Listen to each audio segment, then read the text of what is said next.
記住，千祈唔好同青春期嘅仔女講道理。係咪試過同佢哋講道理，講到口水都乾呢？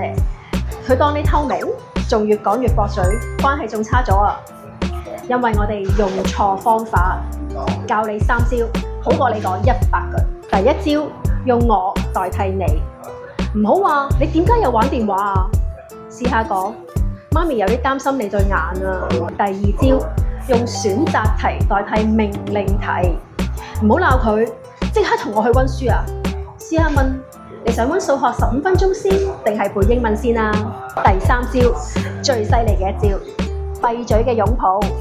佢黑面發脾氣嘅時候，咩都唔好講，靜靜咁樣攬一攬佢，或者拍一拍佢個膊頭，一個動作話佢知，無論點，媽媽都會喺你身邊㗎，就係咁簡單。由今日開始，戒咗講道理呢個習慣啦。邊招你最想試啊？快啲 like 同 follow，聽日話我知有冇效果啦！